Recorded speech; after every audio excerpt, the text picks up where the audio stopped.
Hello everyone, आज हम बहुत ही इम्पोर्टेंट क्वेश्चन के बारे में बात करेंगे कि वैद्युत चुम्बकीय प्रेरण। वैद्युत चुम्बकीय प्रेरण, सबसे पहले बात करते हैं कि वैद्युत चुम्बकीय प्रेरण की खोज किसने की थी।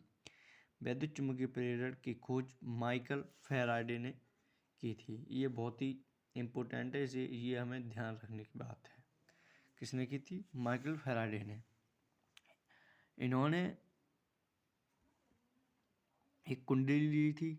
इन्होंने एक कुंडली ली जिन्होंने कुंडली ली और एक चुंबक ली और एक कुंडली। फिर उन्होंने जब ये चुंबक के लिए कुंडली को इस तरह रखकर और चुंबक को जब स्पीड से ये तेजी से कुंडली की ओर ले गए तो इसमें कुंडली में एक धारा प्रवाहित होने लगी, जैसे हम वैद्युत धारा कहते हैं। वैद्युत धारा प्रवाहित होने लगी। फिर आप कहोगे सर इन्होंने पहचानी कैसे? इन्होंने यहाँ पर एक गैल्वेनोमीटर लगाया था। जब ये स्पीड से इधर के लिए लाए तो इसमें धारा प्रवाहित होने लगी, जिसे हम वैद्युत धारा कहते हैं। फिर इनका ये गैल्वेनोमीटर था, इनकी जो गैल्वेनोमीटर में सुई होती है जो इधर के लिए विक्षेपित होने लगी। फिर इन्होंने सोचा कि इधर के लिए हुई है, तो ये दोबारा स्पीड से कुंडली से दूर ले गई तो इसकी सुई इधर के लिए विक्षेपित होने लगी। फिर इन्होंने चुंबक के लिए इस तरह रखकर फिर कुंडली को ये चुंबक की ओर ले गई तेजी से, तो इधर तो धारा मापे की जो सुई थी वो इधर के लिए विक्षेपित होने लगी। फिर ये कुंडली को फिर चुंबक से दूर ले गई तो इसकी सुई जो थी वो इधर के लिए विक्षेपित होने लगी। फिर इन्होंने बताया कि चुंबक और कुंडली के बीच अगर हम कोई आपेक्षिक गति होती है, आपेक्षिक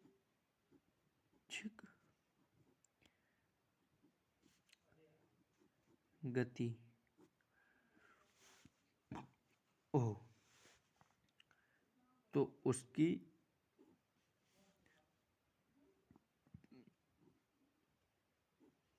जो चुंबकीय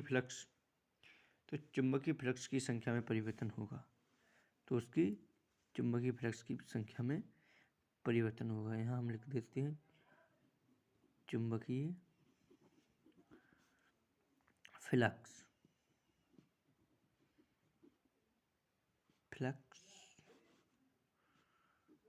फ्लक्सों की संख्या में परिवर्तन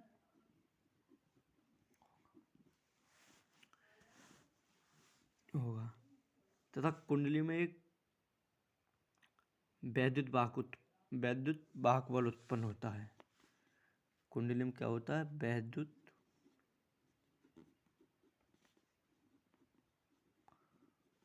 बल उत्पन्न होता है,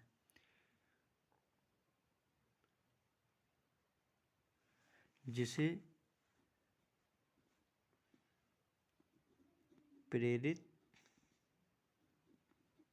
वैद्युत वाहक बल कहते हैं।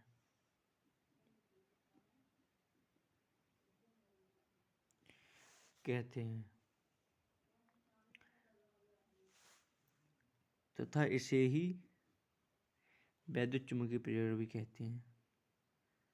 वैद्युत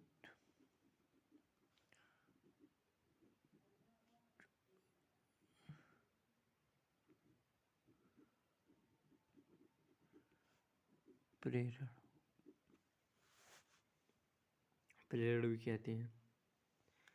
अगर ये आपकी समझ में आया हो तो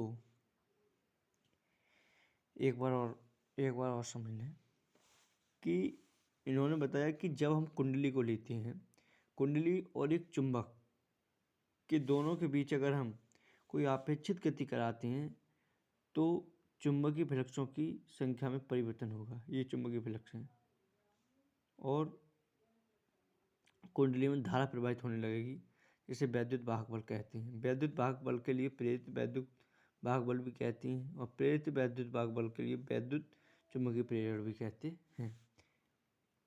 अगर तुमसे कोई पूछे कि वैद्युत वाहक बल, तो वैद्युत वाहक बल भी यही होता है। अब हम इसकी परिभाषा लिखते हैं। परिभाषा क्या है वो आप भी लिख सकते हो यहीं से देखकर, और वही चीज़ मैं लिखूँगा अभी। क्या?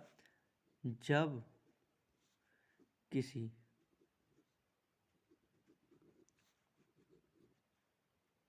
चुंबक और कुंडली के बीच आपेक्षीय गति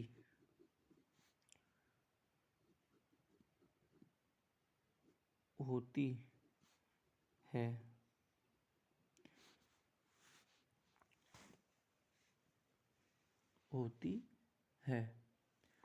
तो चुंबकीय फ्लक्सों की संख्या में परिवर्तन होता है। चुंबकीय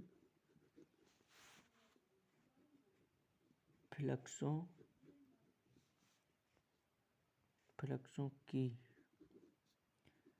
संख्या में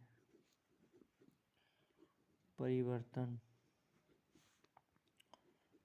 होता है,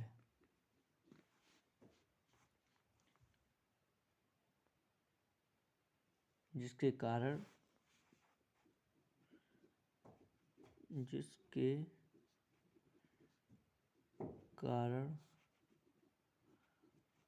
कुंडली में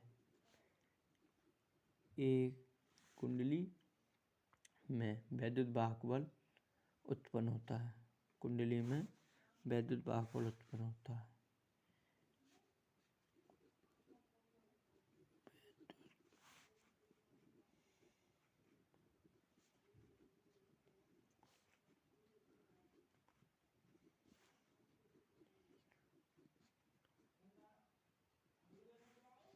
जिसे प्रेरित वैद्युत वाहक बल कहते हैं।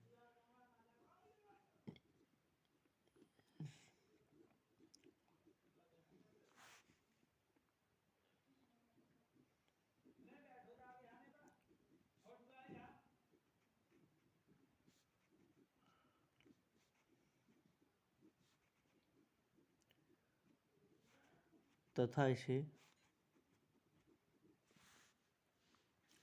वैद्युत चुंबकीय प्रेरण भी कहते हैं। विद्युत चुंबकीय प्रेरण